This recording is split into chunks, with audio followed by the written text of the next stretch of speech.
আজকে আমি রান্না করব পোনা মাছ। এর মধ্যে হলুদ, নুন আর তেল, সর্ষের তেল এইগুলো দিয়ে আমি মাখিয়ে নেব।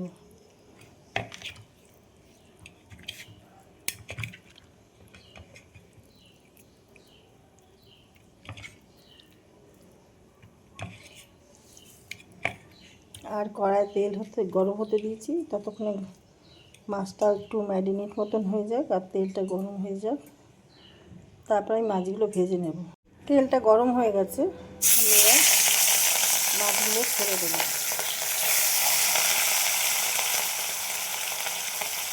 অল্প অল্প করে ভাজবো। আমি মশলা করে নিচ্ছি, আদা, তারপর রসুন আর আটখানা টমেটোটা অনেকটাই বড়ো ছিল, দিয়ে দিলাম। এবার পেঁয়াজ দেবো, তারপর এখানে একটা ছোটো পেঁয়াজ দিয়ে দিলাম, দিয়ে দেবো জল আর দেবো কাঁচা জিরে, মানে গোটা জিরে 1 চামচ মতো, ধনে দিয়ে দিলাম, গোলমরিচ দিয়ে দিলাম। দেখো মাছগুলো ভাজা হয়ে গেছে, এবার তুলে নেব।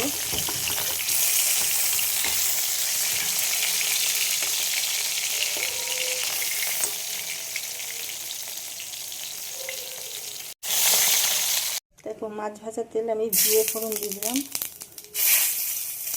আর দিয়ে দিলাম তেজপাতা,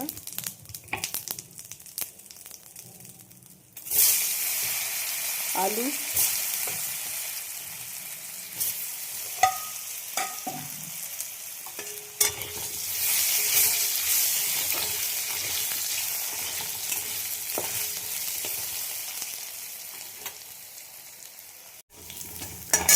এবার যে মশলাটা করে রাখলাম সেটা দিয়ে দেবো। আলুগুলো ভাজা হয়ে গেছে,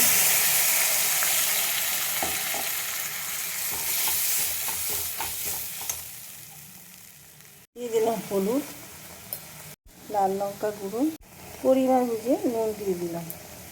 দেবো 1 চামচ নুন, তোমার টমেটো সস দিলাম। আমি এর মধ্যে চিনি দিচ্ছি না বা গুড় দিচ্ছি না, তোমরা চাইলে দিতে পারবে।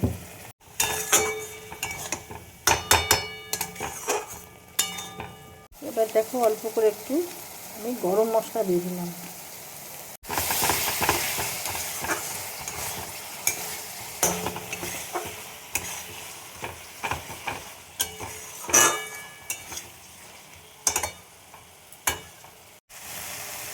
দেখো মশলাটা আমার কষানো হয়ে গেছে,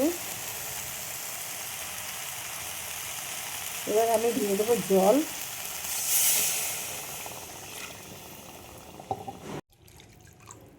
এবার ঢাকা দিয়ে দেবো।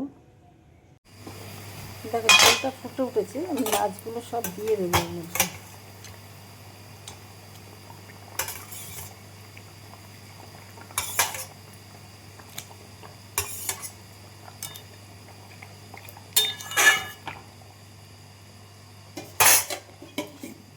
দেখো একটু কসুরি মেথি দিয়ে দেবো এর মধ্যে, মাছের মধ্যে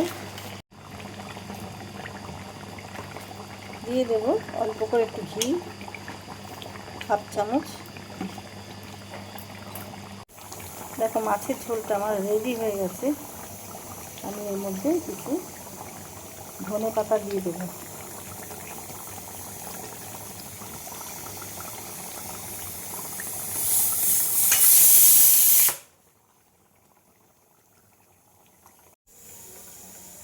তো কাটা পোনা মাছের আমার রেসিপি রেডি হয়ে গেছে। তোমাদের কার কীরকম লাগলো, যারা ইউটিউব থেকে দেখছো তারা আমার চ্যানেলটাকে সাবস্ক্রাইব করে দিও। ফেসবুক থেকে দেখলে পেজটা ফলো করে নিও। যারা যারা আমাকে এখনও পর্যন্ত সাবস্ক্রাইব করেছো তাতে অসংখ্য ধন্যবাদ জানাই। কে কোথা থেকে করছো জানতে পারলে তাদেরকে আমি ধন্যবাদ জানাতাম। তোমরা প্লিজ জানিও কে কোথা থেকে দেখছো। তো ভিডিওটা তোমাদের কেমন লাগলো জানাতে ভুলো না। ভিডিওটা আমি এখানেই শেষ করছি। Thank you.